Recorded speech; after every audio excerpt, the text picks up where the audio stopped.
All right.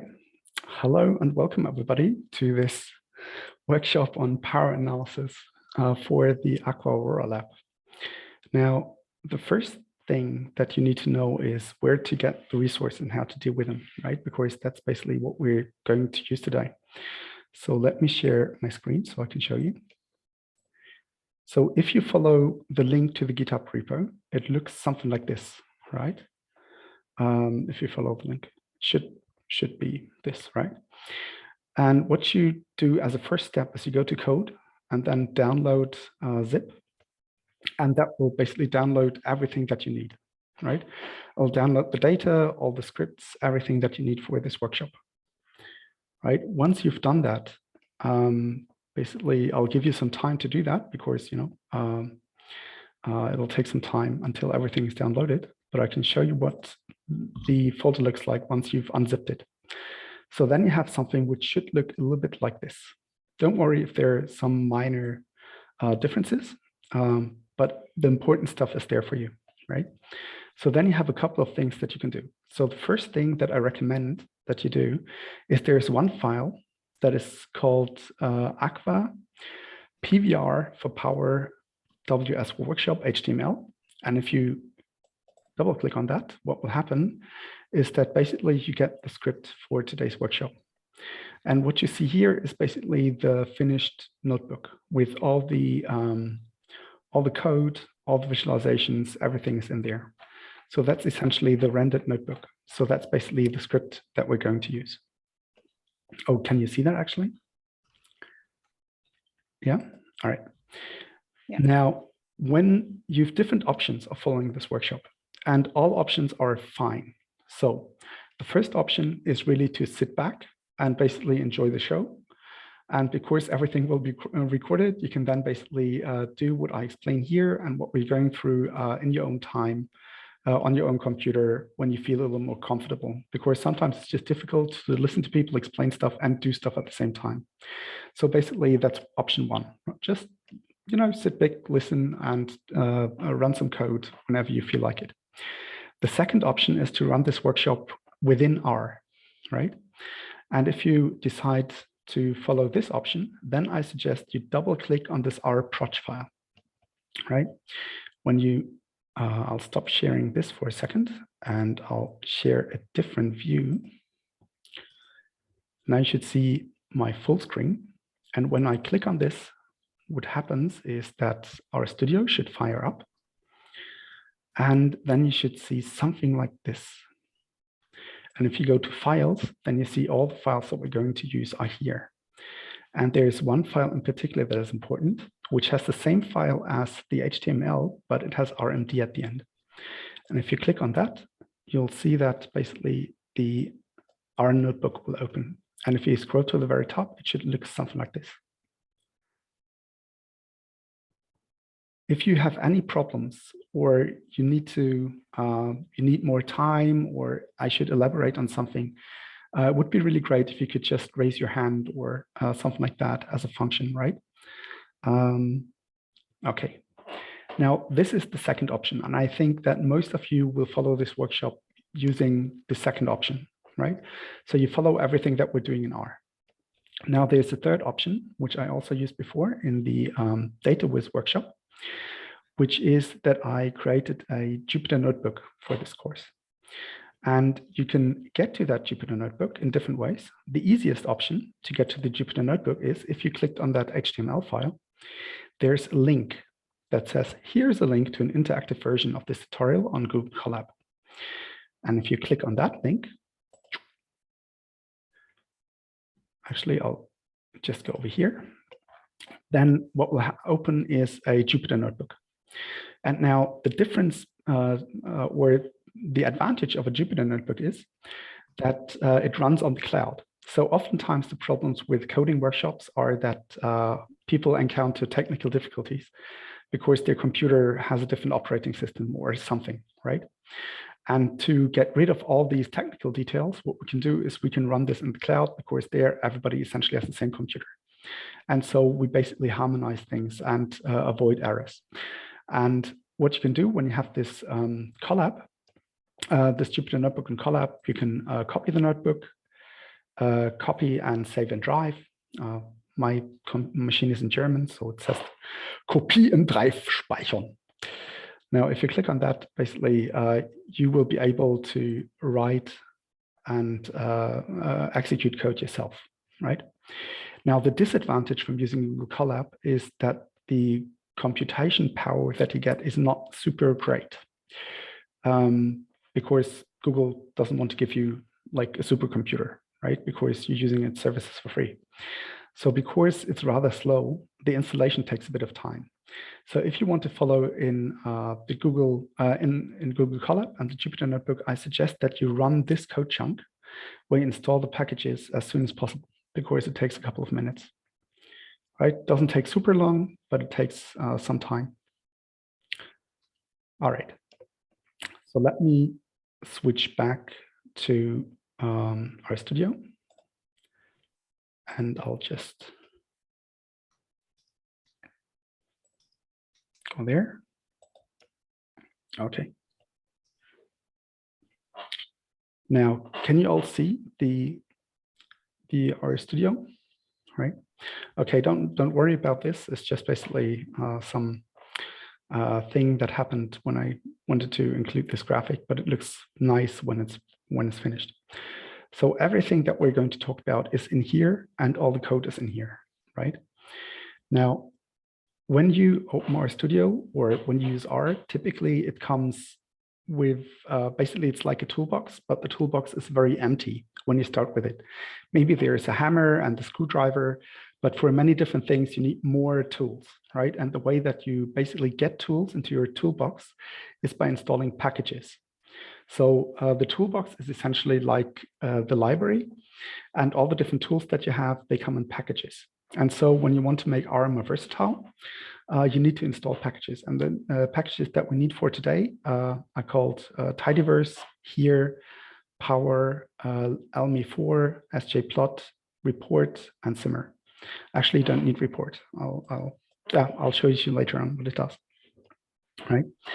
So when you run code in RStudio, then you can just basically hit this little play button, and that will then run this code that's in this code box, right? Right?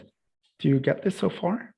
Right? So you're in RStudio, you've downloaded all the stuff, you've clicked on the R-proj file, and then when the R project file opens, it opens RStudio, and when you then go to files here, then you'll see something like this.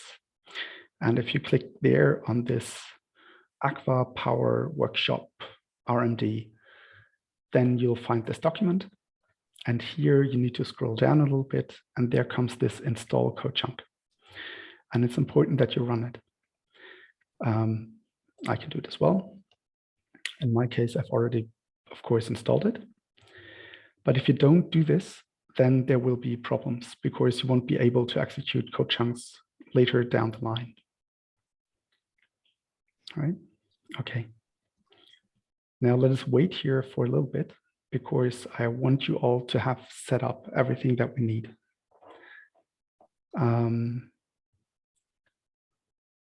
If anyone has a problem, it would be awesome if you could raise your hand or let me know now.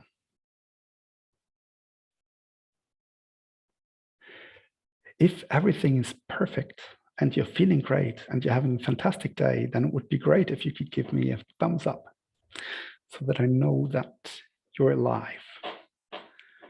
Cool. Perfect. Great. So just to confirm, you've opened RStudio, you're in the document most likely, or you're in the Jupyter Notebook, right? Cool. All right. Now let's get started with the underpinnings of why we're doing this, right? Because you all know, well, power analysis are cool because I can basically calculate how many people I need for my experiment, right? That's why you're all here, essentially. Now, before we do that, I'd just like to go back a little bit and talk about the theoretical underpinnings. What is power? Why is it important? And what are concepts that are related to power, right? Now, in order to do that, I'll actually go back And I know this is confusing. Sorry about this. So where I'm going now is I'll go to the HTML document. So where I told you at the beginning, if you click on that HTML file, something like this should open, right? Cool, right. Now I should warn you a little bit, like the workshop last time, that was really for beginners and intermediates. And I really tried to simplify this workshop as much as possible. But there are some things that might not be super suitable for absolute beginners. So basically this spans the entire spectrum. So I think this will be a workshop for people who are very fresh, intermediates, and people who have some experience. Also, if you want to download the R&D, which you don't need anymore because you have it, you could download it here in the bib file, which is also part of the GitHub repo. You can download it there. There's the link. All right. These are the packages that I wanted you to install. And basically, what I'm doing here is a modified version of the LaDAL tutorial. But I have to warn you, I'll actually have to rewrite the Power tutorial on LaDAL because I found some errors. So this is actually more up to date than the tutorial that I have there. Here are the three options that I talked about, right? So you can sit back and enjoy. You can follow everything that we do in RStudio, or you can do the follow the Jupyter Notebook. Here's the timeline. So the first 2 hours, we'll basically look at, have the setup part, which we're engaged in now. Then we'll look at what is statistical power. Then we look at how to perform some power analysis, some very basic power analysis. Then we'll really go into R, and we'll then turn to Power, which is one package that we can use. But most of you probably want to do power analysis with simr. And we'll see if we actually get to simr in the first part, right? The difference between power and simr is that power is really how to calculate power. So you typically use power when you have simpler designs. When you use mixed models or more sophisticated models, then actually it's difficult to calculate power. Then it's easier to just simulate what happens, right? And so the difference is that power basically is used for simpler models where you really calculate the power, for example, of a certain data set, or also how many subjects you need to achieve a certain power.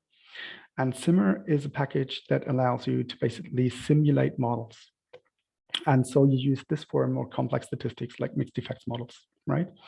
But I wanted to go over power as well, just to basically give you a feel for how to calculate power. All right. Because you've downloaded everything from GitHub, basically we can skip this getting started part.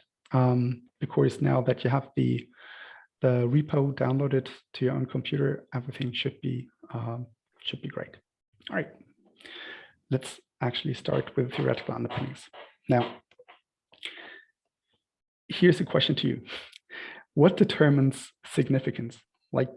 Right? So basically, when you use statistics, you want to find out whether two groups are the same or whether you have reason to believe that they're different, right? Or you want to see whether something has an effect. And so you basically have one control group that gets some treatment, another group with another treatment, so you have different groups, right? And then you want to see, does the treatment have an effect? So essentially, you want to test if there is a significant difference between the groups. What determines significance? Like, who knows which 3 factors determine significance?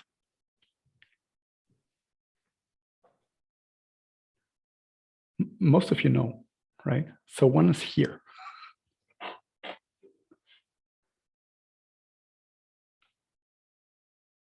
No?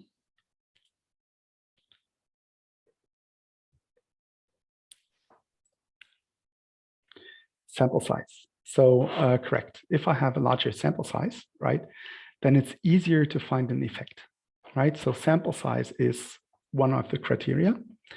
Here we already say effect size is another factor because it's easier to find a big effect compared to a small effect, right? And there's at least one more thing. You could argue there's 2, but I think the one is a little bit phony. But there's at least one more factor that goes into what determines significance. Or let's say how easy it is to find an effect. So sample size, effect size, and one more factor.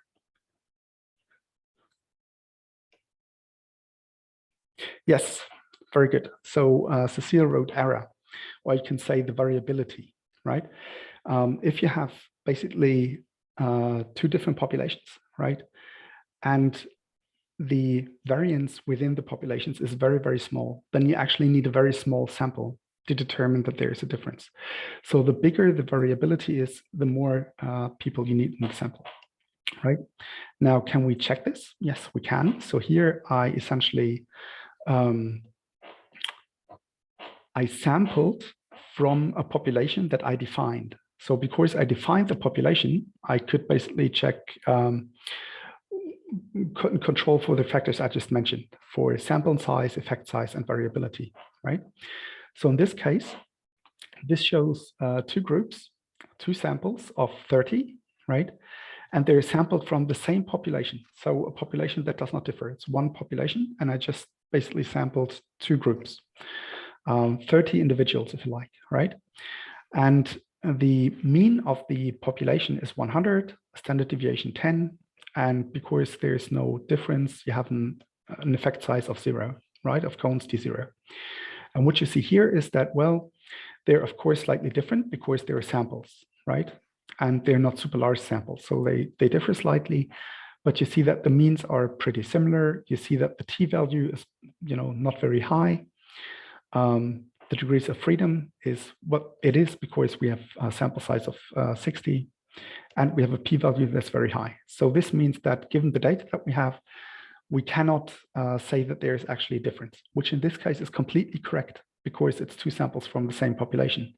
If a p-value here would be low, so below 0.05, then we'd have a problem because then that would actually be an error, right?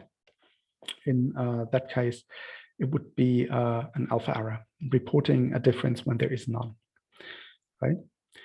Okay, so two groups, sample size 30, sampled from the same population, means very similar, t-value not very high, p-value very high, so all good. All right, now let's change that a little bit. Let's say we sample two groups, 30 individuals, but now they come from different populations. The first population has a mean of 99, and the other population has a mean of 101. Both populations have a standard deviation of 10, right? And I defined, because of that, there's a cones D effect size of 0.2, which is a weak effect, right? So you can classify effects according to whether they're small, medium, or large. Cones D.2 is typically considered a small difference. And what you see here is that basically the means are, again, pretty close together. The t-value is very low.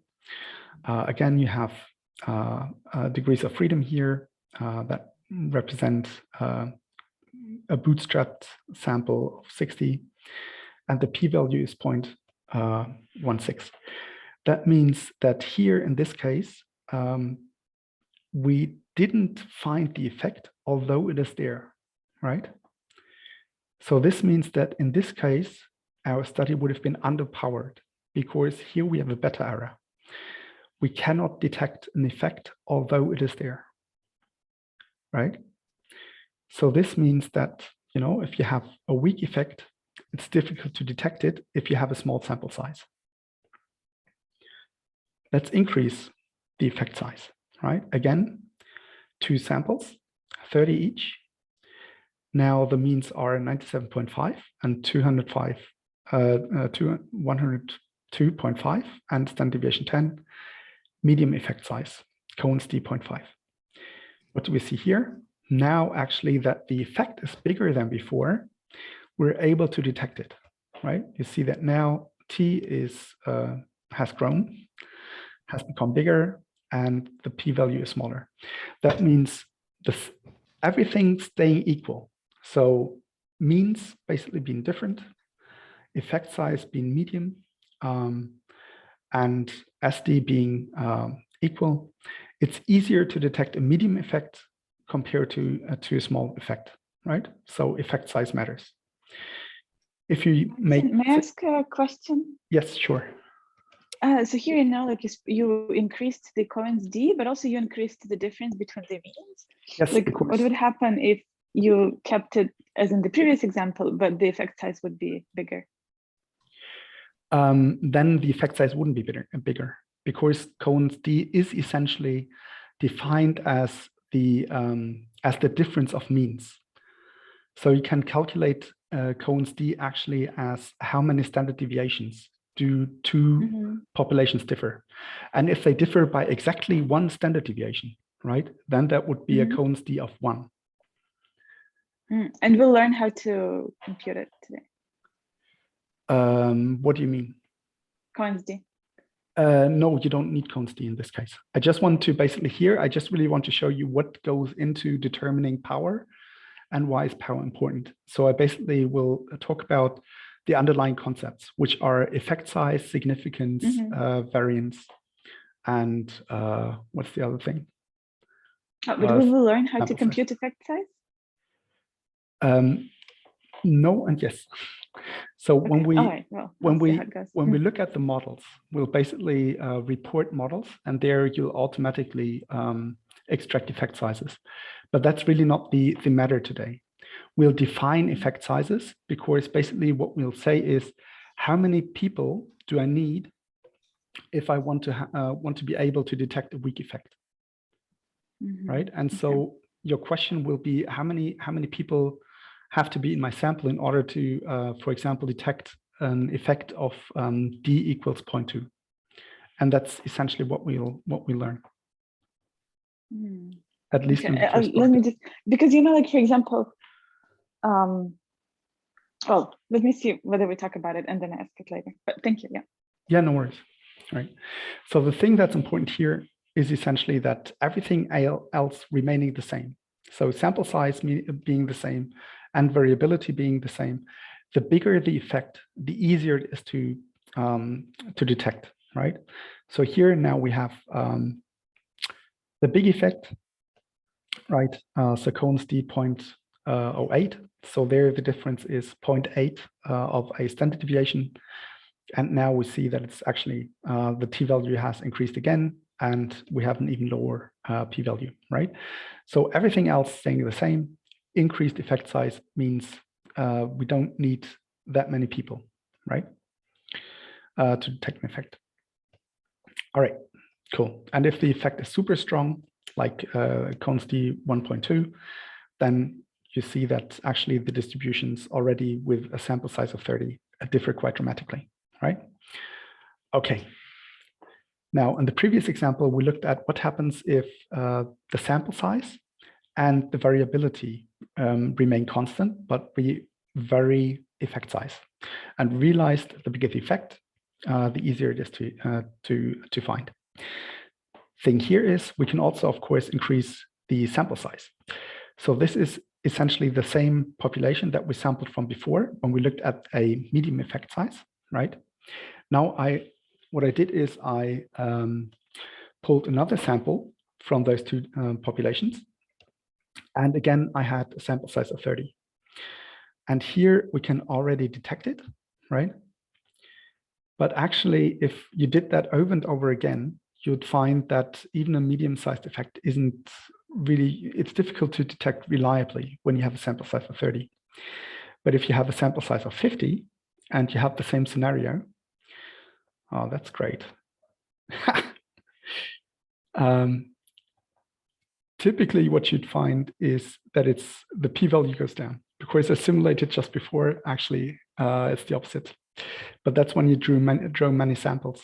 And in this case, what you would find typically is that effect here with a bigger sample would be easier to detect. It's just because of the many samples that here it didn't work out. Right. Should have set a seed or something, right? As a general rule of thumb, however, the more people you have, the easier it is to find an effect, right? A significant difference. Right. Another thing is, what about variability? I mentioned that before, right? Again, two samples, size 30, from two different populations. And if the variability here, standard deviation is 10, is if the standard deviation is 10, so we have a certain amount of variability, then it's relatively difficult to find an effect. But if we shrink the variability and we have the same setup, then it's really easy to find an effect, right?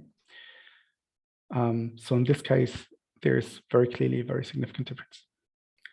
So why did I want to show you this? I didn't just want to tell you that effect size, sample size, and variability it affect significance and affect power, because power means how confident can you be to detect an effect, right? And if you have a weak effect, you need more people, right, to achieve a certain confidence that you really found an effect, right? And here, really want to show you what happens if we sample from different populations. And it showed, at least in this case, when we go to the very top, that here the power, here the power was not sufficient, because here there is a real difference in the population, but we couldn't detect it. So that would mean we don't have enough power. In this case, we would need more people in order to detect the significant difference. All right, that means what power analysis allows to do is to calculate at what sample size we would be able to detect an effect of a certain strength. So it can be weak, can be medium, can be strong, with a predefined certainty, given a certain amount of variability. So that is essentially the definition, and everything that we've talked about above is there. It's sample size, effect size, and variability, right? And what we're interested in is the certainty, because certainty in this case is just power. In other words, assuming the variability in your pilot data, for example, if you've piloted data, is the same as in the population, how many subjects do we need to detect a weak or a medium or a strong effect with 80% certainty? That's the question that we have, right? Okay. So that is basically the question that we'll address in this workshop. Martin, can I ask a question? Sure. What about in terms of variability? If you're looking at two groups, yeah, it's nice to have, that they're separated so that you can see the difference. But what if you're looking at something like a trend, like a linear line where you want variability, right? Like to detect that there is a relationship in terms of the independent variables that you're looking at. That actually doesn't matter. It's perfectly fine. Okay. So okay. I just chose this very simple example of the groups because I thought it would be easier to understand, where you just have two groups, right? The same thing applies for a trend, right? So there's actually no real difference. And we'll look at different types of variables later on. Okay, cool. Now, Breche here asked a question. Why 80% certainty? There's no good answer to that. Because essentially 80% is the number that is used in most of the studies. And most of the studies that use power analysis use this 80% threshold. I think it's a very bad threshold. I think that we should at least remain consistent with the 95%. But basically what has turned out as the benchmark so far is 80%. I think it's not a good mark. It's pretty arbitrary. There's no real reason for having 80%.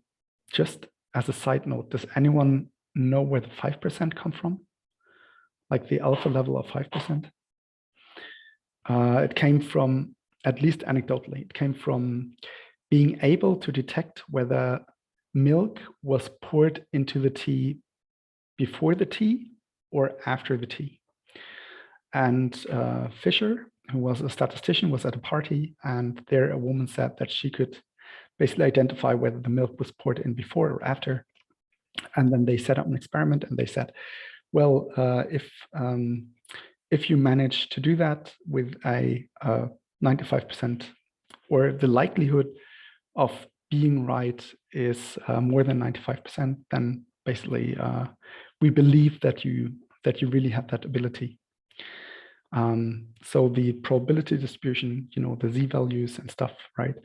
If you manage to get so many right out of a sample that the probability of chance being less than 95%, we think you just made it up. But if you actually higher, then we actually believe that there is an effect. So that's basically also anecdotally and arbitrary, the 5% that we use in terms of the alpha level that we accept.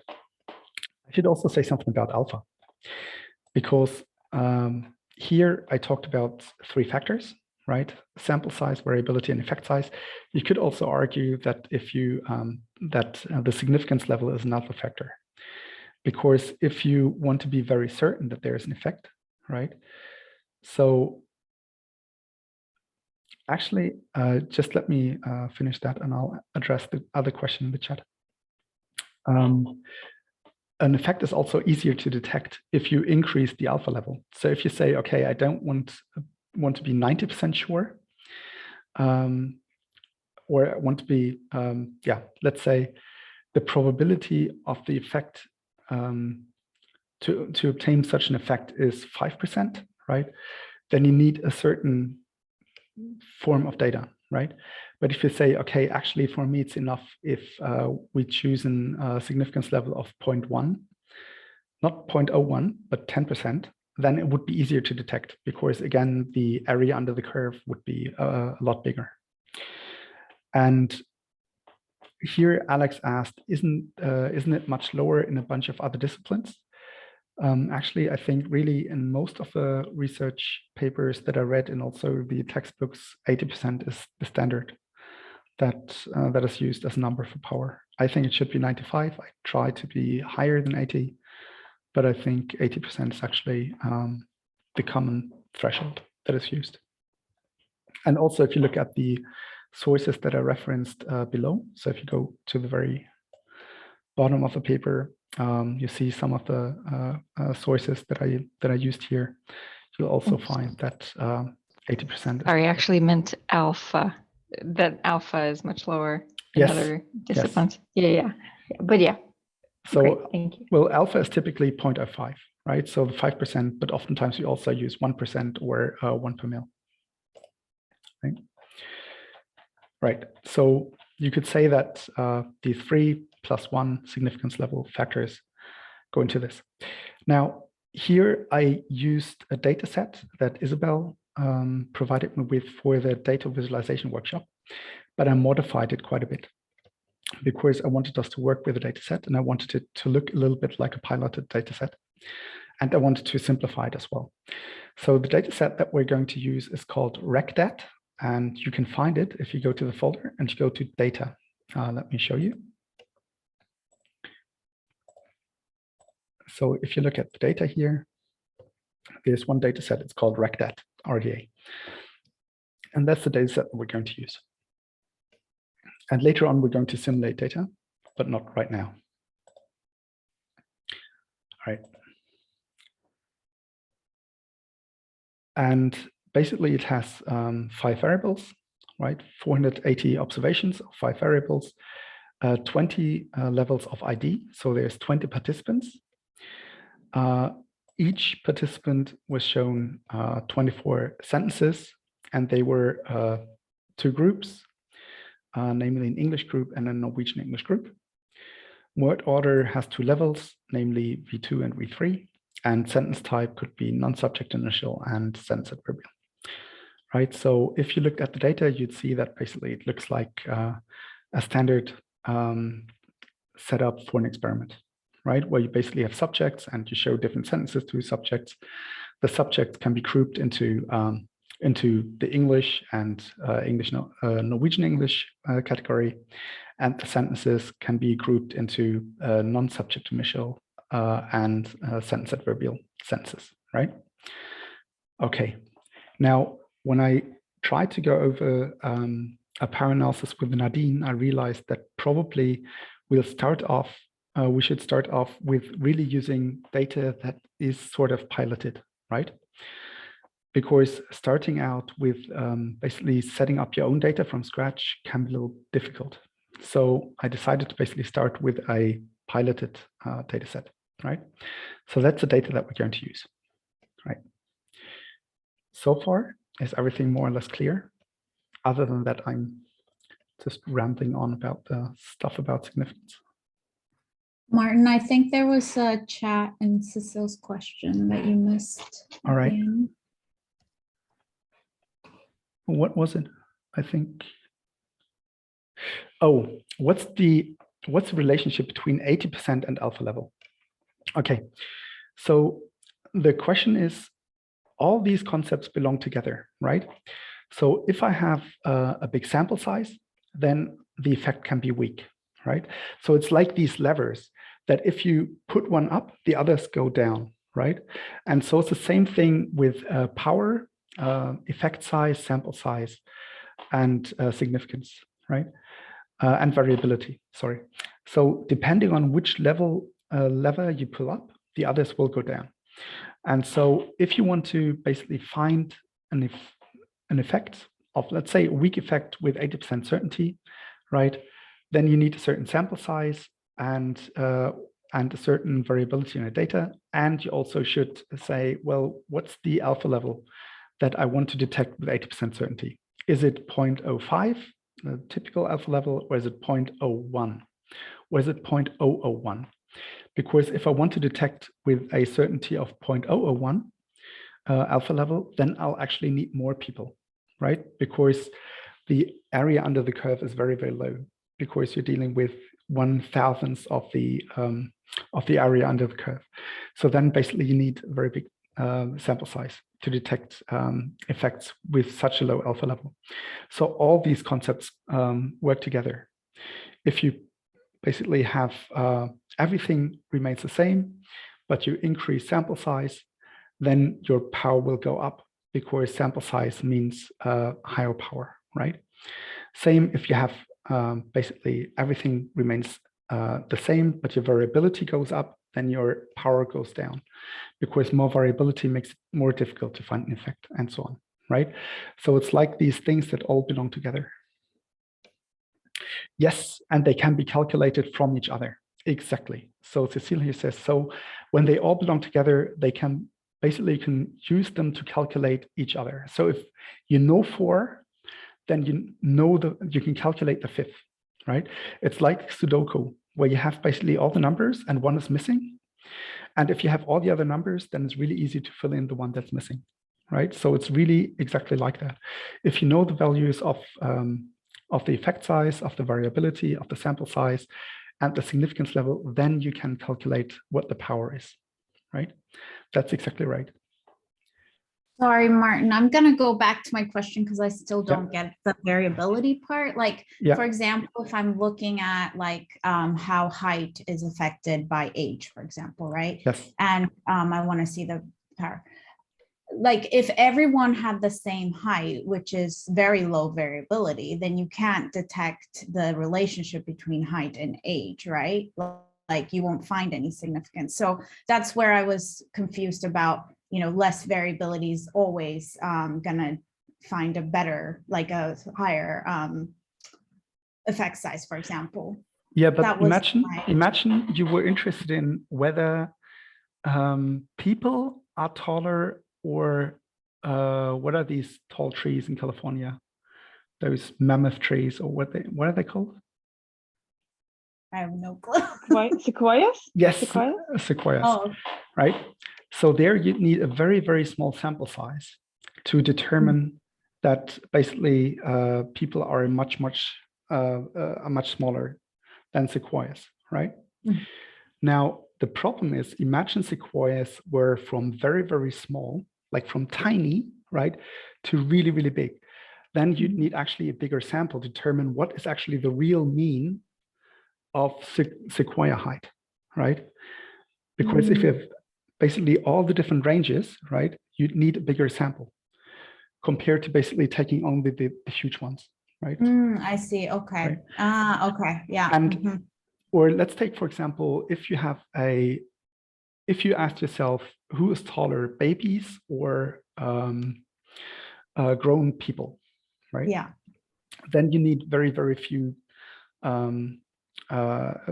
people in the sample, right? Very few babies and very few people in the sample, right? Because the effect is very big, and also because the variability is low. The babies have actually very low variability, and humans, like grown adults, basically their range is also not that you can compare them to babies, right?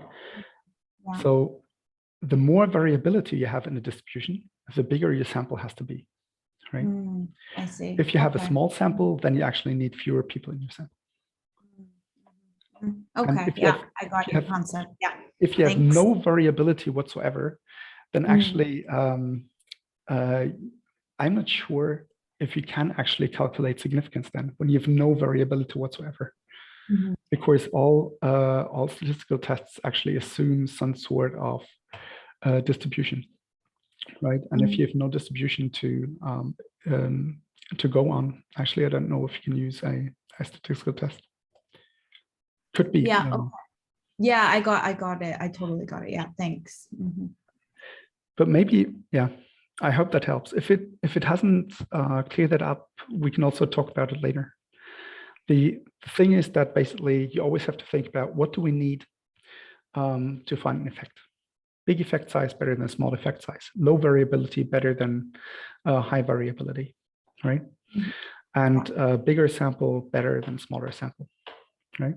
So are we first looking, sorry, just so that it's clear, we're first going to look at how to detect power, and then we're going to look at from like, so this is like looking at Isabel's data and calculating power, right? But then, or is that what we're going to do now? Or is it because, you know, with power analysis, I thought it was like, because you first said like, we're going to calculate how many participants we need. So yes, we're going to do that.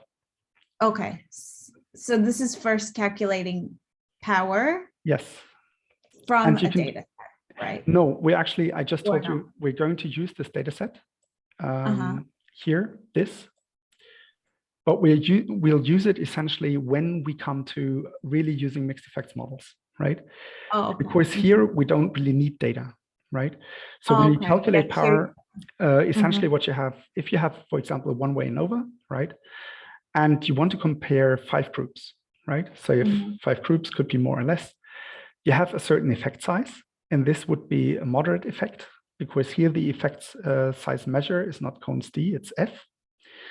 The significance level is 0.05, and you want to be able to detect an effect of moderate size in 5 groups at the significance level of 0.05 with a certainty of 80%. And now what you can do is, because the only thing of the 5 that's missing is the N, right? Yeah. So now if you basically run this code, right, you can go back to the notebook here.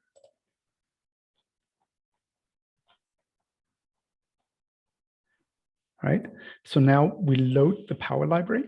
We need to load it first, and then we basically calculate the power.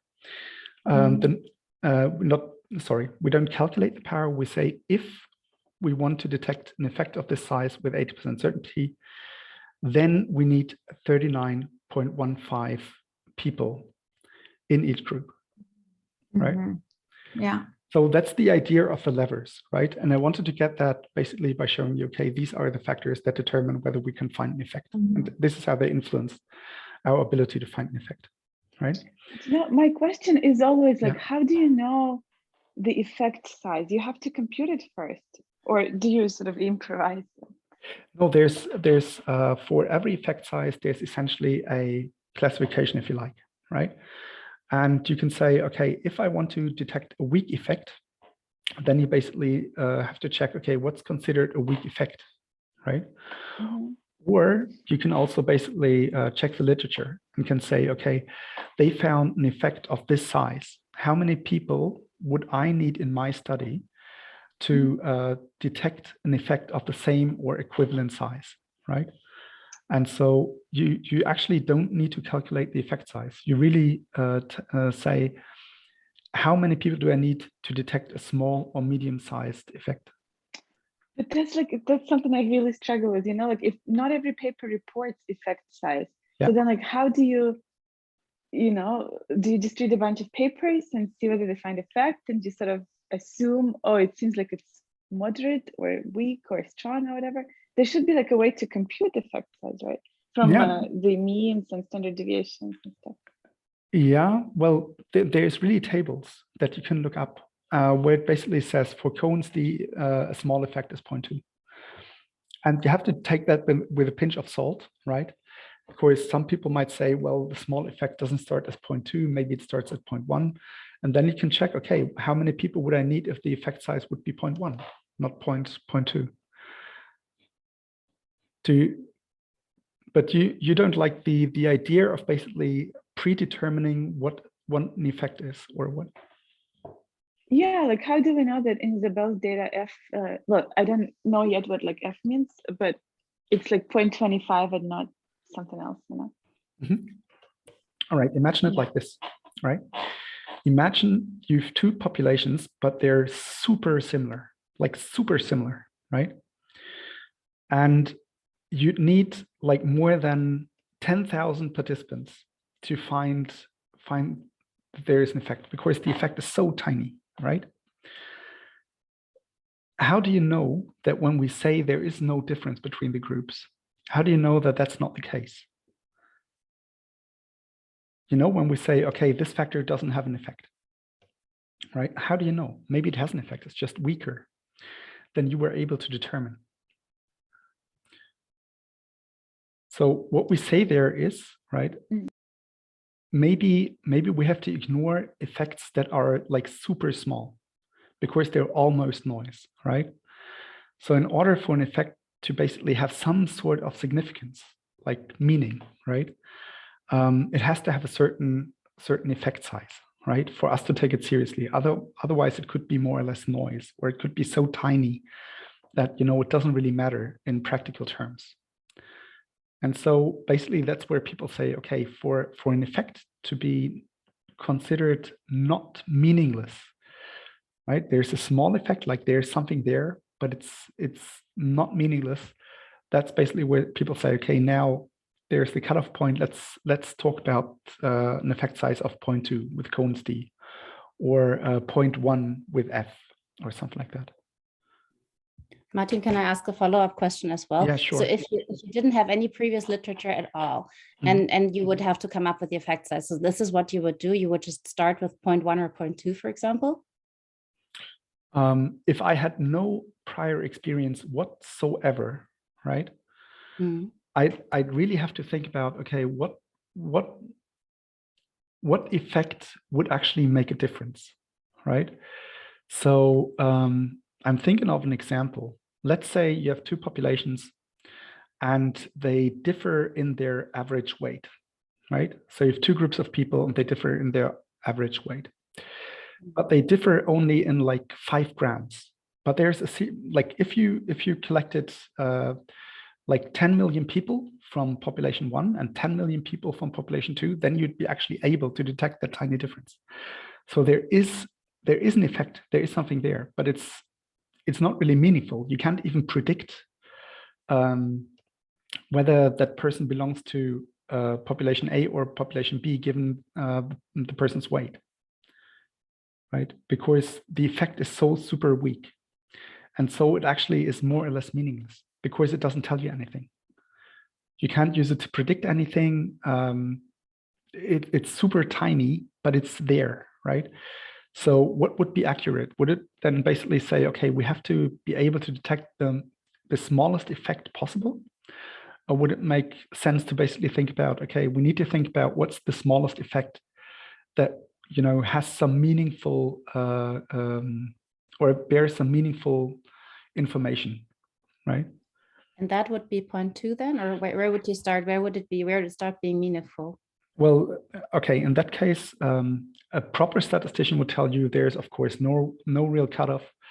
But again, I go by the majority of the literature, which basically says that if you have an effect size of cones D.2, or there are different effect size measures that we're going to go over, then basically people consider this to be a small effect. And yeah. I just want to say thank you. I think this is making it a bit clearer, but I get why It's Alina really is struggling as well. I find it also hard to understand, and I think it sounds so random, go through the literature and check, but I guess it does make sense with what you're explaining, because based on the literature for, let's say, heritage bilinguals, you can like already see that there are expected differences in this way. And based on this, you just like start with this assumption as an effect size, I guess. Yeah, so a lot of what you see in statistics, it's actually sort of arbitrary in a way. Like what I said about the 5% alpha level, that's arbitrary, right? Now with the 80% power, that's arbitrary. You could also say we want to detect an effect with a higher certainty, right? Yeah, so there's not much I can say. Yeah, it's just a convention. So like, I guess my question is, do you then sort of assign coins D, or do you compute it based on some data sets that you might have? No, in this case, you really assign it, right? You assign it, you don't. Yes, you really say, okay, if I assume that there's a small effect, how many people do I need, right? We'll also go about an example. We'll do this later, right? Which is called a post hoc power analysis.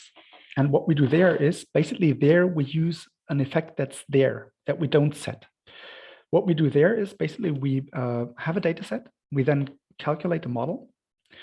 Then we extract the effect size, and then we determine, okay, given the data set we have, how confident could we be to detect an effect of this size, right? And that would basically be an analysis of an effect size that's not set, but that we derive from the data itself. But you oftentimes hear warnings that that's actually not how you should use power analysis. Power analysis should be used essentially before you do a study to tell you, okay, assuming that we'll find an effect of, that we find a small effect, how many people do we need? And if you assume that the effect is bigger, then actually you need less people, right? So yeah, you're supposed to base this on previous literature, right? Yes. But yeah. I think many of us do studies that haven't been done exactly the same way before. It's either with a different population or with a different linguistic structure or different methodology. So can you then, what can you use as a sort of a baseline if it's not exactly the same, it's not an exact replication? Well, in that case, you have to decide. In that case, what I often have done is I really went to the small effect, right? To really basically tell me, okay, how many people do I need to detect a small effect with 80% certainty, right? Because then you can say, okay, my data set or the people that I will use as participants in my study, given the number of people I have, I would detect a small effect with 80% certainty. I found no effect. So this means that we actually can be, but the data set was sufficient. So now we can conclude that there's actually no meaningful effect, right? The problem that is more common is that you basically, you think about an experiment and then you basically come up, okay, how many people would I need, right? And then you basically just come up with an arbitrary number. And if things go bad, then maybe the number of participants or sentences that you've included in your study weren't sufficient. So maybe you could only detect a small effect with, let's say, 40% certainty. And then basically, if you didn't find an effect, you don't know whether it was you didn't have enough people, right? Or something else went wrong, or that there's really no meaningful effect.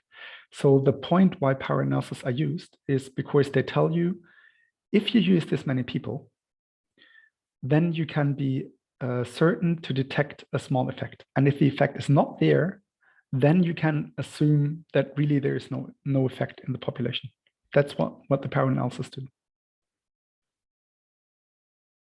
Does this help? Yeah. Or?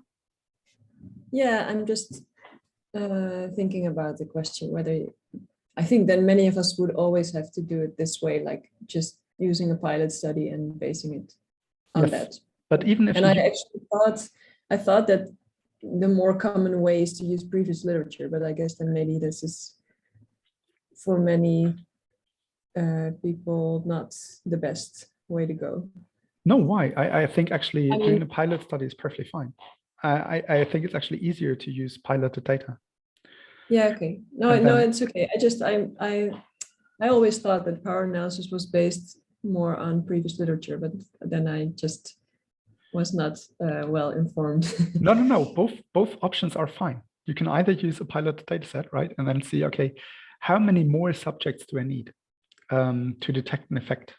Let's say a small effect, right? Okay. Or you basically can check the literature and can say, okay, this effect has been reported to be very big. In 4 out of 5 studies, the effect was pretty big. So actually, I don't need that many people because it's very likely that it will be medium to large.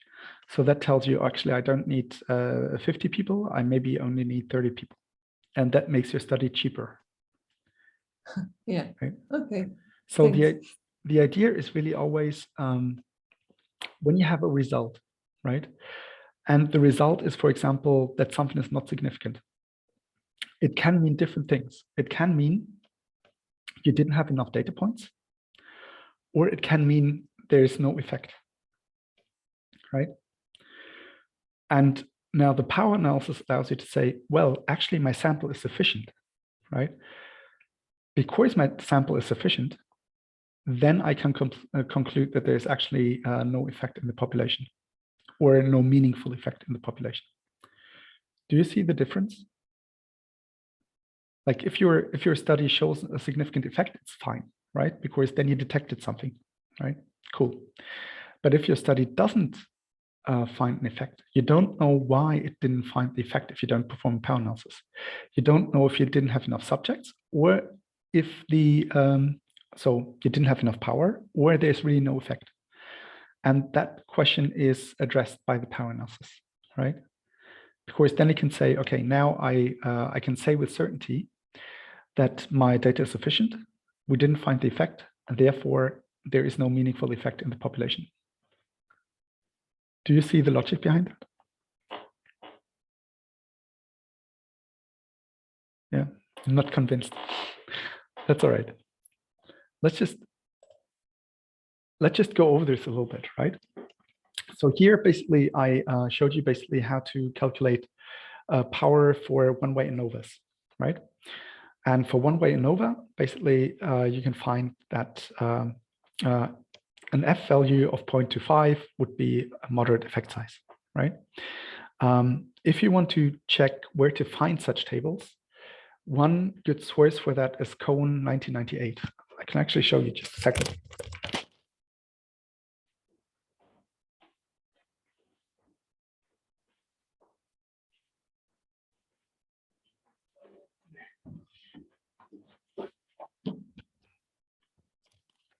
Can't see it, but it's here. I should switch it off.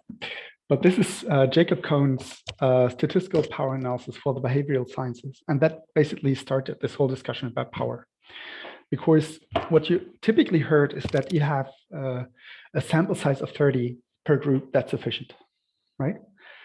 That's like typically when you attend an introduction to stats class, and then basically people tell you, okay, how many people do I need to include in my study? Then people would tell you 30 per group, right? And then Cohen basically said, no, you can't really do it that way, because 30 is sufficient if you want to detect a large effect, given a certain amount of variability and a certain effect size.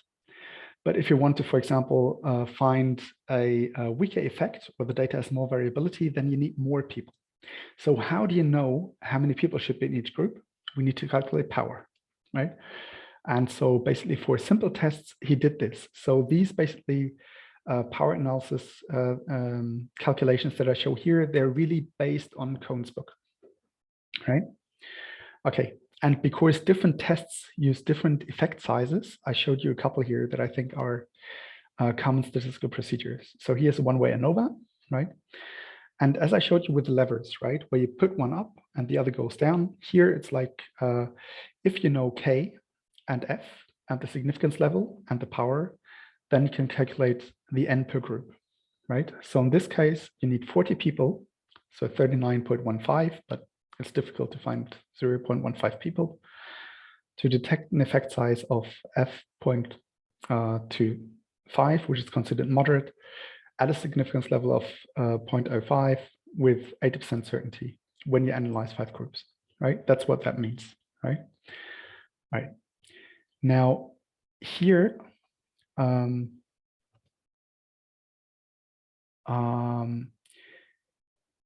what have I done here? Ah, yeah, here. So I've done the same thing, but now I haven't asked how many subjects do I need, but assuming that you have a sample, right? That you've basically piloted your data. Now, what you have in that case is you have the groups in your study, you have maybe an effect size, and that wouldn't have to be this effect size. You could also really calculate the effect size. And if you wanted to do that in R, there's a package called effect size, and you can basically feed the test into the function effect size, and you'll get the effect size measure out of that. And you have a significance level of 0.5, and you have 30 people per group. What would be the power, right? So that's the example what I gave you before. If you have 30 people, that's fine, right? In this case, it would not be fine because the power would be only 66%, meaning the probability of finding a moderate effect in this scenario would be only 2/3. So in 1/3 of cases, you'd actually miss a real significant effect. So you actually sampled from 2 different distributions, right? But you wouldn't find it in 1/3 of the cases because your sample was too small, right? And because these 5 factors basically belong together, we can always feed in 4 and we'll get the 5th, right? We can also say, okay, let's assume we have an effect size of 0.5. Actually, for F, I think it's 0.4 is considered large. And then that would mean if we are looking for a big effect size, yeah, then with 30 people, we're actually perfectly fine because with 30 people, we can be 98% sure to detect a big effect, right? That's how it works. Let's consider, let's say a small effect now. I think that's F1. I'll have to check that. Then basically we need, if you wanted to look for a small effect, we'd only find it in 13% of cases, right? So again, that's how these things belong together, right? So small effect needs more people to be confident in actually finding an effect. Right? Yeah, does it start to make sense? If you struggle with this, they're just really different effect size measures. So F and D are both effect size measures. You have different effect size measures. You have, for example, phi or Kramer's V or D or odds ratios, and they all are different ways to measure an effect of something, right? They all basically can be converted into each other, and they're all just expressions of the same thing. It's just traditional that for some studies, you use one effect size measure, and for other studies, you use another type of effect size measure, right? And because when you look at Anova and you report Anova, you will have seen that you report a capital F, right? And so F and F are actually related. And so for Anovas, an effect size measure often is F, but you can also find other effect size measures. Right, so it's just basically 2 different measures, like inches and centimeters, right? And both measure length, right? They're just called different. All right, now here I just want to talk briefly about power analysis for GLMs. GLMs are considered not complex in this scenario because what makes it complex is if you have nested data structures, for example, then basically things become more complex. But if you have a simple GLM, a general linear model, then you can also use F2 as an effect size measure, right? Or F squared, if you like. Right, and here we have 2 different degrees of freedom. U is the degrees of freedom of the numerator, you see that when you have basically an F statistic, you often have 2 degrees of freedom there, right? And the other is the degrees of freedom of the denominator. And so you have 1, meaning you have 2 groups, right? And 58 means you have 60 subjects. And because you have 30 minus 1 plus 30 minus 1, that's basically the 58 degrees of freedom. So in this case, you have two degrees of freedom measures. Again, you have an effect size. Here, 0.02 is, to have it here, 0.02 is small. Medium would be 0.15 and large 0.35. Right. So I also gave that in the explanation here. So here we see that 0.1 for F is considered small, medium 0.25, and large 0.04 or bigger. And yeah, it's in the power Bible. Now, when we calculate that, you'll see that what you have here, the power is only 18.9%. Right? So in this case, to find an effect using this method, a small effect, you really don't have a lot of power. So that would mean actually you cannot be very confident that if something is not significant, that you don't know if there is no effect or if your sample size wasn't sufficient. I actually think that in the last AcqVA lunch talk, Marit made the point at the very end that maybe an effect was not detected because there were too few observations in the study. And now if you can calculate the power, right, you can basically say, no, actually, for example, my sample size was sufficient. So it's not that we need more people. There's really no effect, right? Okay, and then power analysis for t-test. Here I showed you how to perform it for pair t-test. So when you test the same subjects, right, you have a pre-test and a post-test. And then here for t-test, the measure is Cohen's d. You have n as the sample size, significance level 0.05. The type of here is paired. And you can also say whether the hypothesis is two-sided or so directed or not directed. If you have two-sided, basically just claim there's a difference, right? But you don't know whether the difference will be smaller or bigger, right? Let's say, for example, if I take cocaine, my test performance will be affected, right? That would be a two-sided or undirected hypothesis, because I don't say whether I will perform better or worse, right? And that in that case, the alternative here would be one-sided. If I said, if I take cocaine, my performance will be better, then it would be one-sided. And you'd actually say it's greater in this case, right? So you can actually specify where under the curve you look. And if we assume these parameters, then you'll have a power of, what is it? Of 18% again, right? So again, the 30 as the sample size per group is not optimal, right? If you look for small effects. Martin, Still's asking, I think it was for the regression one. Yeah. What happens if you know there will be moderating factors in the model? That's a problem. In that case, I'd actually use the power analysis that I'm going to show you. So then I'd probably simulate the model because it becomes more complex. So I told you that one part of the complexity is nested data structures. So when you have random effects, another way to make your model complex is if you have interactions or many factors basically influencing an outcome. Both are more complex models. Right. Let's just go through this very, very quickly. Here we have two sample independent t-test. So this time you're actually testing two different groups. And here you can also say, for example, group 1 is 35 people and group 2 is 25 people. Here I used the alternative is greater because your hypothesis would, for example, predict that something increases in outcome, right? And then if you perform that, you'll see again, the power is way too small. So this also just goes to show that if you say you need 30 per group, that's really suboptimal because your power is oftentimes too low. And that news really broke with Cohen's book.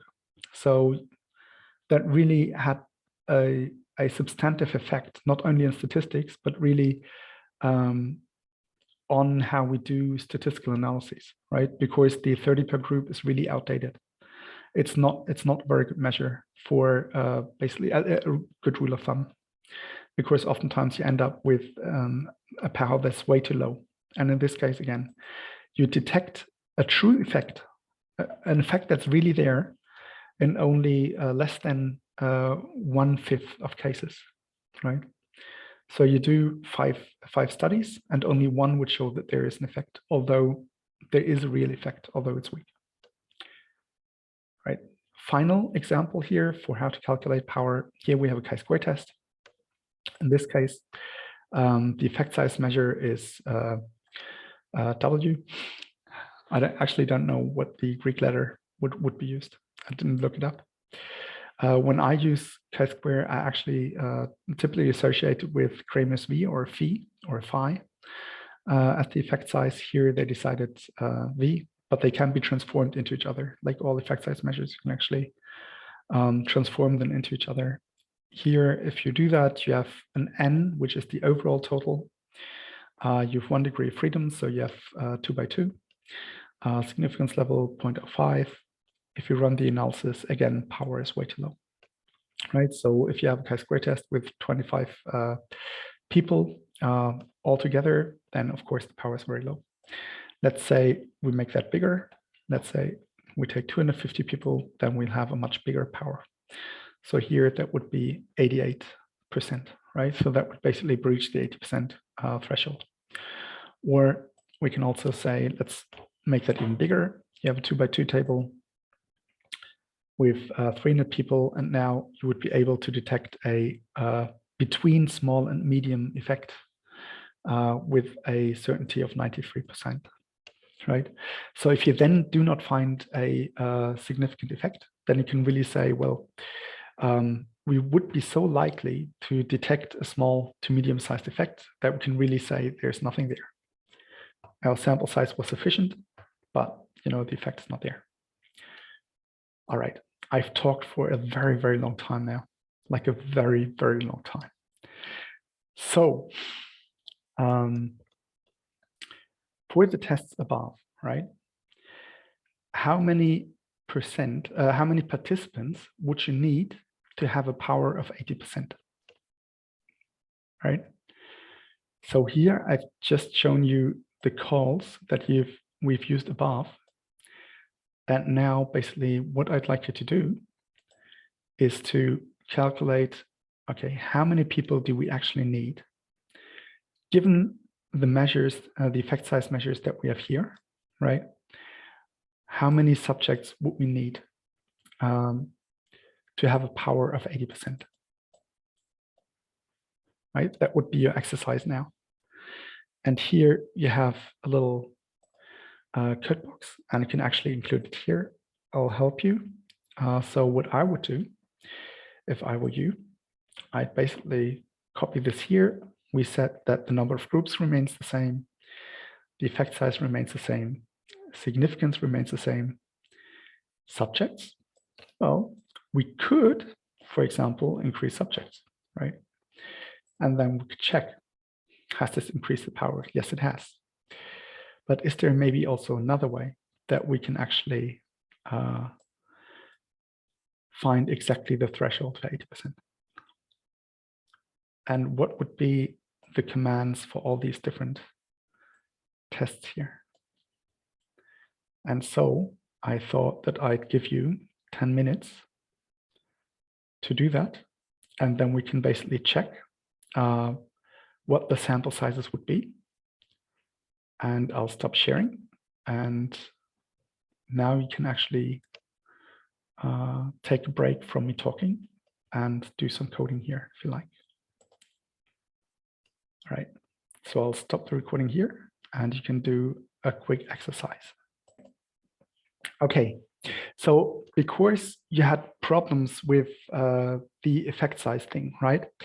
So in addition to doing the exercise, I did something else to give you, to maybe make that a little easier to understand. It is difficult to understand still, but right? So basically I had exactly the same code that Maki had, right? So well done. And here I really just also played around until I had a power of 80%, right? Right, so I'll send an update, and basically I'll update the materials, and then I'll push them up to GitHub, and so you'll have the solutions as well, if you haven't taken part. Now here I included a little excursion, right? Because I thought I should elaborate a little bit on the effect size issue, right? Because that's really something that is difficult to understand. But I wanted to make myself a little clearer and also maybe address it from a different angle, all right? So here, what I did is I generated some data, right? And when we inspect the data here, then you'll see what that looks like. And here we perform a chi-square test. So here, bam, you'll see, okay, we have a 2x2 table, right? You have 10 and 30, right, for the one feature, and 20 and 65 for the other feature. And if we perform a chi-square test now, so perform x2, then you'll see that basically the p-value is so high, it approximates 1. So we would assume that there's actually no correlation right here. So the groups don't differ, right? Now here comes the interesting thing, right? And that's why I wrote discussion language is never ever random. So let's add 3 zeros to all the numbers here. So the proportions are exactly the same. It's exactly the same proportions. The only thing we did was we basically added 3 zeros, so we've increased the sample size, right? That's all we did. And now what we'll find is that the result is highly significant, right? And that's something that Adam Kilgariff pointed to, that he means there's actually a problem in corpus linguistics, because if we basically make our corpora bigger and bigger again, bigger and bigger over time, then everything will become significant, right? And that's true. Because if you increase the sample size, you'll find significant differences everywhere, right? And that is actually called overpowering. So if a study is overpowered, it can also be a problem, because basically then it's able to detect, and it will report effects that are really, really, really tiny. And there was a discussion, a back and forth between Adam Kilgariff and Stefan Gries. And Stefan Gries said, yeah, you're right, right? So that's really the case. So if we increase sample size, then everything will become significant, but the effect size will be super low, right? And that's the thing here. So the effect size, actually I have to live code now. I hate that.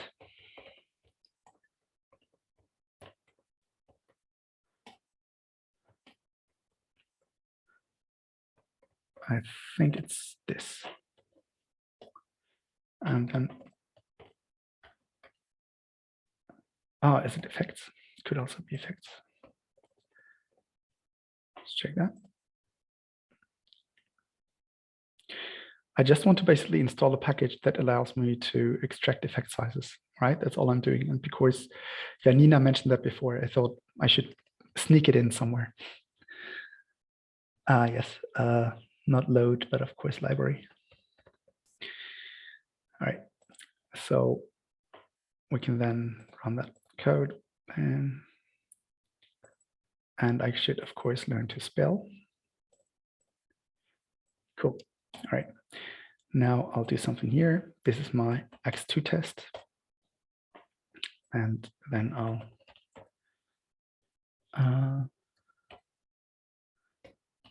I hope this works. Live coding is always dangerous. Right, so let me check something else real quick. I'll be with you in a second.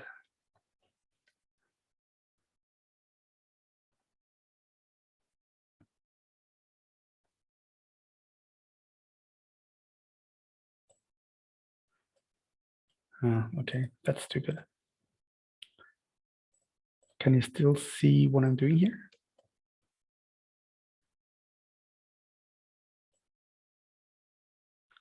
this is, I copied that real quick.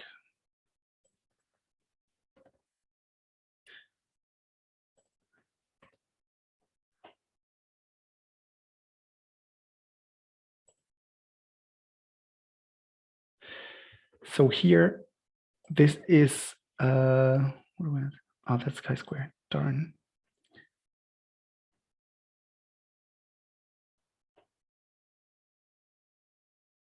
Oh, I think that's actually I just called it wrong. That should actually be, that should be phi. If I'm not mistaken, I think this is how you would calculate phi, which is an effect size measure. All right, remember this value. And now we take the zeros away, like we had before, all right? We do the same thing. And now remember, for this data, there was no significant difference, but the effect size stays the same, right?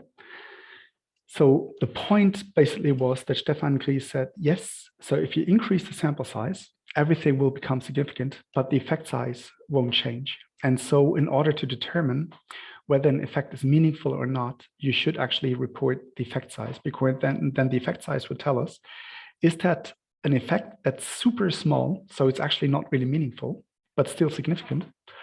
Or is it basically an effect that has some sort of predictive or explanatory ability, right?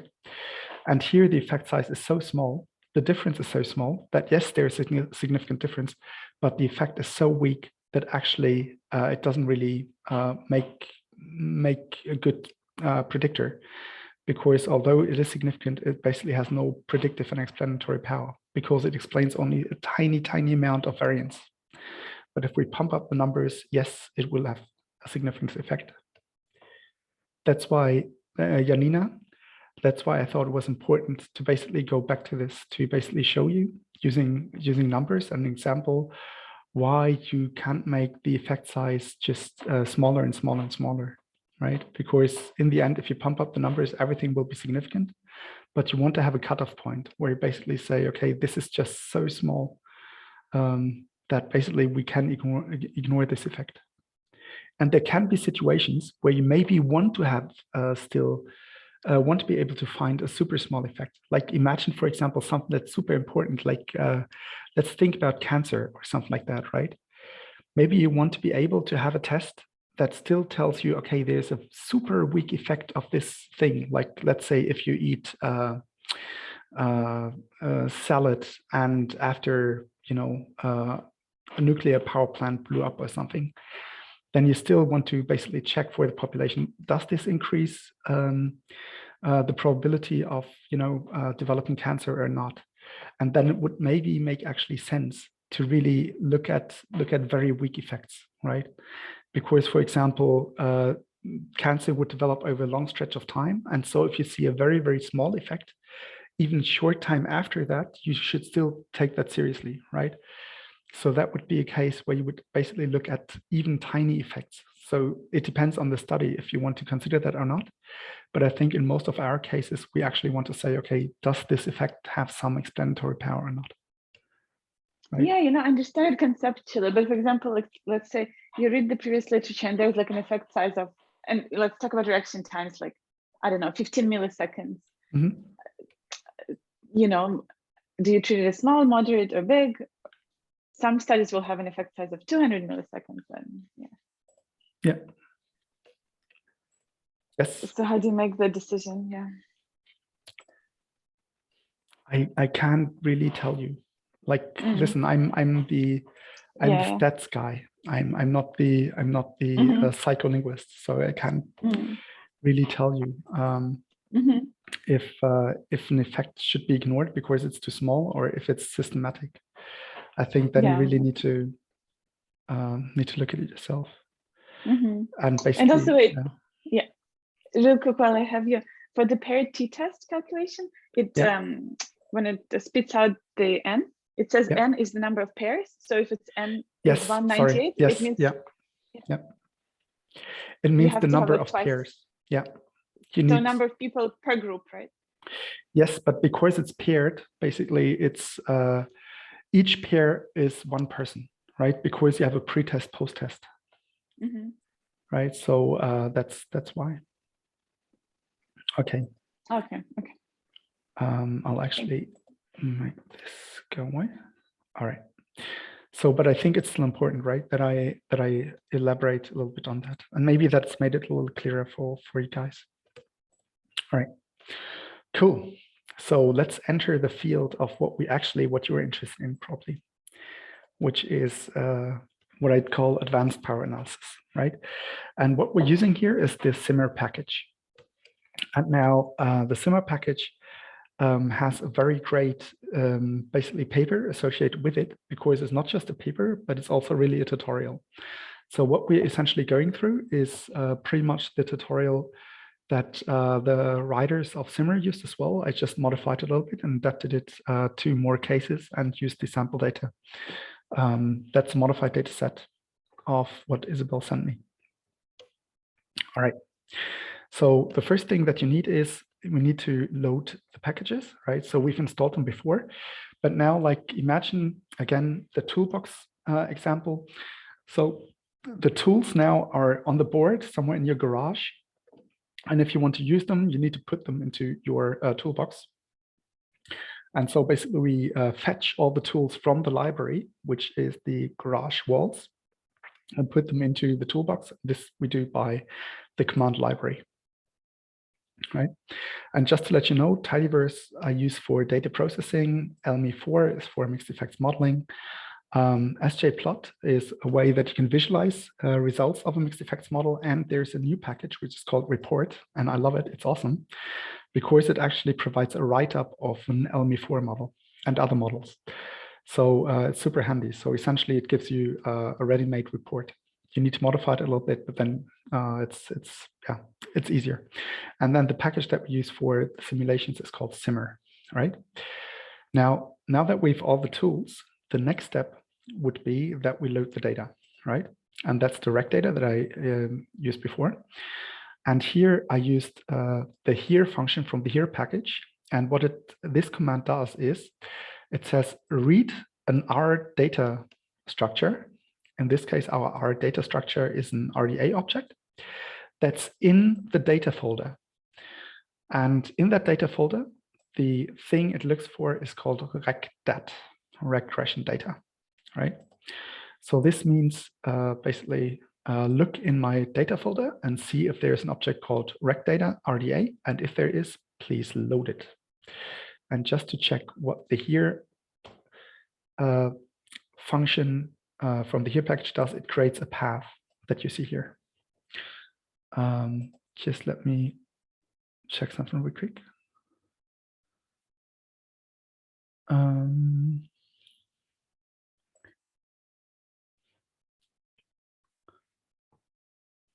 Right. Is this easier for you to read for you guys? I've increased the font size a little bit because I found it a little difficult to read. Right. So now we have the data, and it's a data frame. Yep. I get an error when I try to load it, but it seems like it's looking in a different folder. It says like cannot open compressed file, and then it gives me you need to unzip the folder first. So you basically downloaded the zip folder, and you could use the I did, but it's I opened the projects, within R. So I went to the folder in R, but when I use this command with here, it says cannot open file, and then it gives me this directory, but it's a different one from the one that it should be in. So is there a different way to open it? Yes. So actually you can, okay, let me just comment this out. And then another way to do this is to really direct to the location where your data is, right? So all this does is really, it creates a path, right? And instead of this, you can also use the path to your data. So if you know where your data is, right, then you can put in the path. Are you using Mac or Windows? Because that's important now. Yeah, Mac. Okay, then actually you can try it like this. Because for Windows, you want to separate paths using double backslashes instead of forward slash. But in your case, you should basically navigate to your data and then basically check what the path is, where it is, and then include it into the read RDS. Okay, I'll try.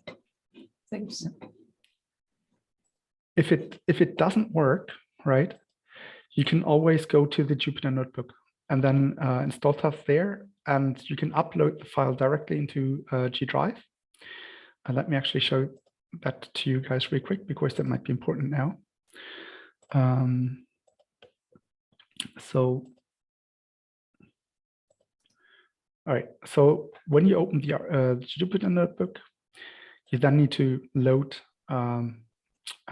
install the packages, and then you basically see that here's everything what we did before. And here comes a section on today's data. And if you then want to load data, you click on this command, then you click on this upload command, and then you navigate to where the data is. In my case, it's here. Then it tells you, yeah, it will be deleted once everything is over.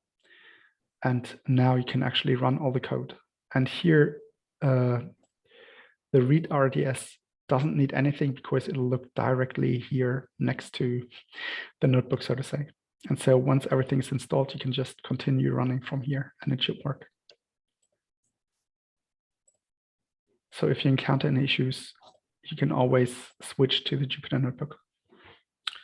All right, so let's look at the data set.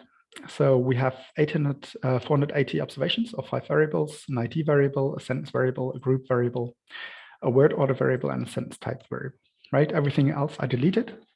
So not because I didn't like it, I just want to concentrate and make it as simple as possible, right? Okay, so now we have this data set. And I just want to check, okay, what's the distribution, right? And you see here, okay, you have 120 instances of V2 for English, 124 with V3 for English, and so on. Right. And so on, right? So you have basically an overview. This is just participant ID. So this could also be Martin and Marcus and Maki and Judith and Janine and Nadine and so on, right? These are the sentences. For the sentences, I just got rid of any punctuation and any spaces, just because it's easier later on to work for that. And you see that there's 20 instances of all the sentences, right? So that looks good, pretty much. And that's, I think, pretty much what many of your experiment data sets look like in principle, no? So essentially, you have like an Excel spreadsheet where you have like the participants, the sentences, and all that. So that's basically a simplified version of such a data set, right? Okay. Now, if you have such a data set, right? In this case, I assume that you've essentially tested 10 people, right? You've tested 20 subjects, right? So you've piloted your data. I will ignore the dependent variable for now, right? I don't really care for the dependent variable. You'll see why in a second, right?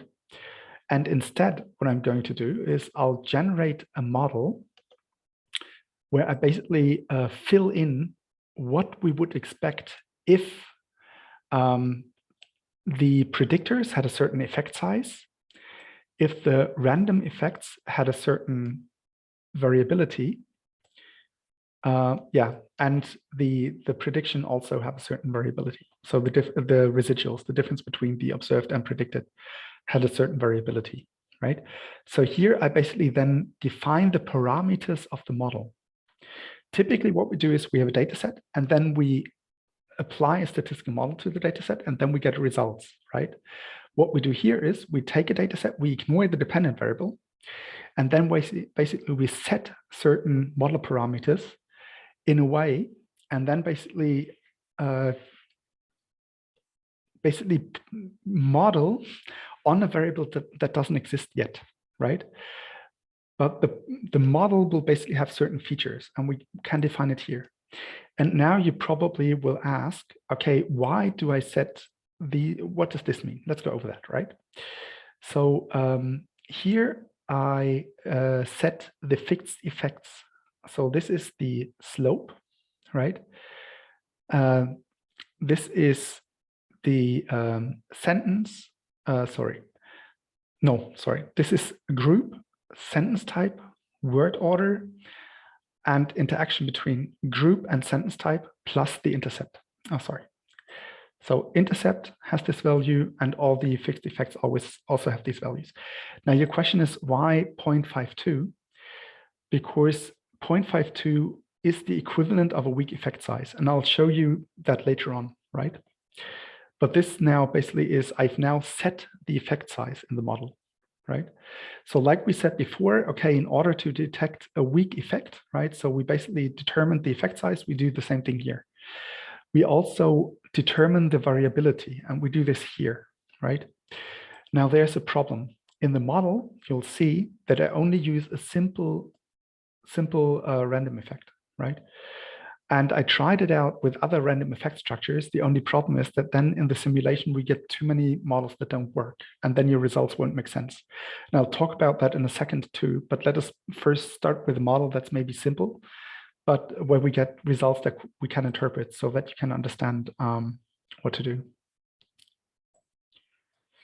In this case, actually, we're not using a G-Elmer. In this case, we're just taking a very simple mixed effects model. We'll look at a binomial mixed effects model in a second, right? So that will be our second example, Judith. But first, let's do a mixed effects model, a linear mixed effects model, and then continue with another type of model, right?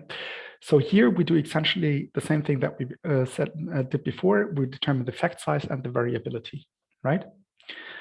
And now we use not the typical command like the Elmer command to create a model, but here we use the make Elmer, because we're not really calculating a model on given data, but we're generating a model based on the data, but having certain parameters like effect size and variability.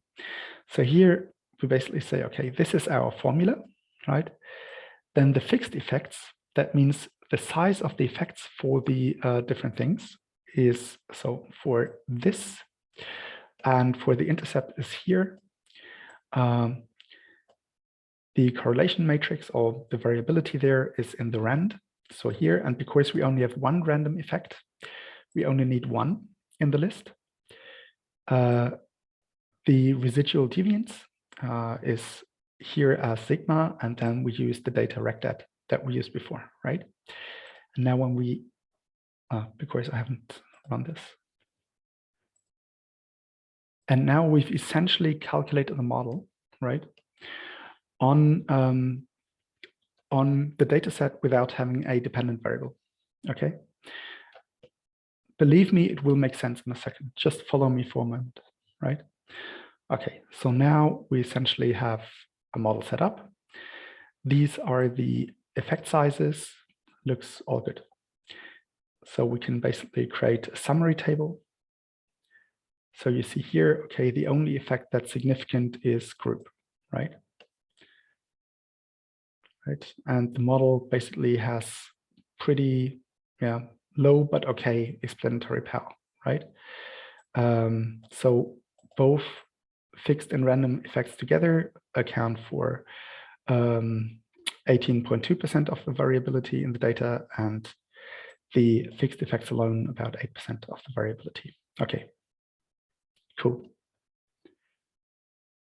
Now, what we want to calculate is, okay, how confident can we be that we would detect an effect of word order of the size that we've defined here, which was 0.52 here. Ignore this for the moment. Given the data that we have, right? And actually, when we run it, then we see the power is actually very good.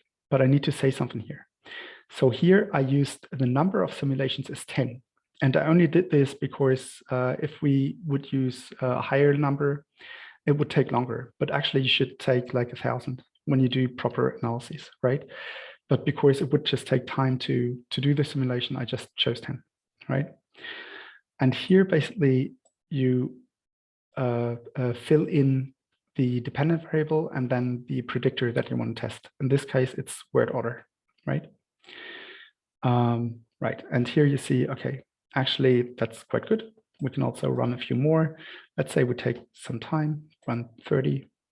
We could also, of course, run substantively more, but I don't want it to take too long. And we see that this model would detect a weak effect of word order with extremely high probability, right? So if the model was used only to detect word order, that would be perfectly fine, right? Okay. So the data is sufficient to detect a weak effect of a word order with 100% accuracy, right? And the more simulations you run, that will actually become closer. You'll see that here the confidence interval will shrink and it will give you better estimates. Okay. Now you might ask again, why did I set the estimate to 0.52, right? And what you can do is these estimates in this case are actually odds ratios. So what we can do is we can transform the estimates here into proper these are not odds ratios. We can transform them into odds ratios. And if we do this, we can do this by fixf. We can extract the fixed effects and then basically calculate the odds ratios from them. And they are 1.68. Now, I told you that the different effect sizes can be converted into each other, right? And a small effect of cones D was 0.2, and that's an equivalent of an odds ratio of 1.68. And you see here that basically the estimate of 0.52 is an equivalent of a weak effect size. That's why I chose this. That's why I set the effects all to 0.52. But you can actually change it. You can include other values there. But that's the reason why I included such a weird number.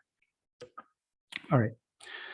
Now, we've determined that our small data set was even enough to detect a weak effect of word order, right? Okay, but we also had an interaction here, right? The interaction between group and sentence type, and it was not significant, right? Now, why is that? Let's check. And here, if we, I still have a 200, right? So that'll take a second. Let's just wait. It'll be finished soon. Okay, so in this case, actually, given the data, our model would only find a weak effect for an interaction in 42% of cases. And that really means that we do not know, given our data, if there is really no interaction between group and sentence type, or if our data was insufficient to detect a real existing effect, right? So that would tell us we can only be 42% sure that there is no significant effect of the interaction. You see, this is why it's important to do the power analysis, right? Because we had a model that reported something, and now we have determined that we don't know why that is. We don't know if it's because there is no effect or because basically we didn't have enough cases in our model, right? So that would tell us we need to increase the sample size, right? Because if the interaction had a weak effect, our model wouldn't be able to detect it, right? So the data is not sufficient to detect a weak effect of the interaction between group and sentence type. And after the break, we'll talk about how we can extend the data, because now the next step is to basically work on that simulation and see what happens if we, for example, increase the number of subjects, right? How many subjects do I need to then have a power of not 42%, but 80% or 90%, right? Or 95%. So how do we do that, right? How many subjects do we need for that? And that's what we do after the break. And I have questions today, but also fine. Can we talk about the number, how about that number of items now, because in linear mixed effects models, Yep. Is there like a trade-off? Yeah, we'll actually do both. So we'll increase the number of sentences, right? And we'll also look at the number of, where is it? And participants. So we'll basically increase both. And I'll show you later on what you can do, where you can say, okay, so let's assume that I increase my number of sentences to 30, not 24. How many subjects would I then need? So we'll also do that, right? But the first part of the workshop essentially was just to bore you to death so that you're not showing up on the second part.